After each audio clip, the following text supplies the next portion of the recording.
వివాహం జరుగుతుంది, మరి అక్కడికి వెళ్ళాలి కదా, చేయాలి కదా అంటే అమ్మ ఆచారాల పద్ధతులు చేస్తే ఎట్లా, మనం దేవుని నమ్ముకున్నాం కదా అంటే కొంతమంది మాకు చెప్పే మాట ఏంటంటే మీ వరకు మీరు చేసి వెళ్ళిపోండి, మీరు ఆచారాలు చేయొద్దు, మీ వరకు మీరు ఏది క్రమమో దాని ప్రకారం చేసి వెళ్ళిపోండి, వెళ్ళిపోయిన తర్వాత వాళ్ళకి ఏది నచ్చితే చేసుకుంటారు. సరేనా? ఓకేనా? ఈ మాట కరెక్టేనా? అసలు మేము సేవకు వచ్చింది, మేము చదువులు ఉద్యోగాలు ఇవన్నీ మానుకొని సేవకు వచ్చింది ఎందుకంటే మీరు ఏ యొక్క పాపపు విధానమైనటువంటి పితృపారంపర్యమైన ఆచారాలు ఉన్నాయో, లేకపోతే మిమ్మల్ని నాశనం చేసేటటువంటి మూఢనమ్మకాలు ఉన్నాయో, మూఢత్వం ఉందో దాంట్లో అన్నింటిలో నుండి మిమ్మల్ని బయటికి తీసుకురావడానికే మేము వచ్చాం. అంతేగాని మేమేదో మరి కాలక్షేపానికో లేకపోతే ఈ సేవ చేసుకొని మేమేదో పోషింపబడి ముందుకు వెళ్ళిపోవడానికో రాలేదు. అలాగొస్తే మీ బ్రతుకు మీదే, మా బ్రతుకు మాదే. మేము వచ్చింది దేనికి?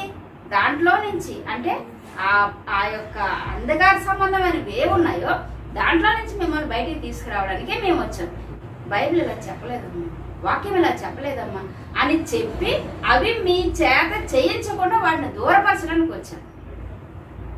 మా పని మేము చేసుకుని వెళ్ళిపోతే మీ పని మీరు చేసుకుని వెళ్ళిపోతే ఇంక మీ సేవకి ఎందుకు రావడం? అప్పుడు మీలో మార్పు ఎక్కడ వస్తుంది?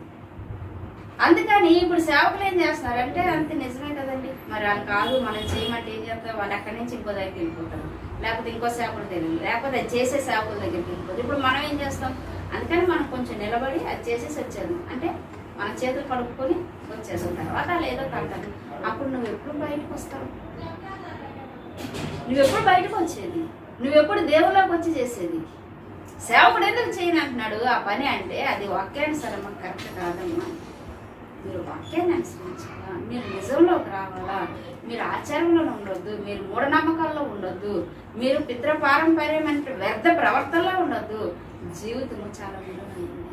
అందుకే అంటున్నాడు, ఓ ఇశ్రాయేలు నీ భాగ్యం, నీ భాగ్యం ఎంత గొప్పదని దేవుడు అంటే నా భాగ్యం నాకు తెలుసు ప్రభా. ఇది అక్కడ కులం, ఇక్కడ మతము, ఇక్కడ ఆచారము, ఇక్కడ మూఢనమ్మకం, ఇదే నా భాగ్యం. నీ భాగ్యం గొప్పది కనుక ఆ గొప్పదైనటువంటి ఆ భాగ్యంలో ఉండడానికి ప్రయత్నించు. ఇంకా నువ్వు లోపల ఉండడానికి ప్రయత్నించవద్దు, ఆచారంలో ఉండడానికి ప్రయత్నించవద్దు, పాపంలో ఉండవు. అసలు ఎందుకమ్మా ఆచారాలు అవన్నీ వద్దని చెప్పేది ఎందుకు? వాటన్నిటికీ నువ్వు స్థానం ఇచ్చి, వాటన్నిటికీ నువ్వు విలువ ఇచ్చి దేవునికి విలువ నువ్వు తగ్గిస్తున్నావు.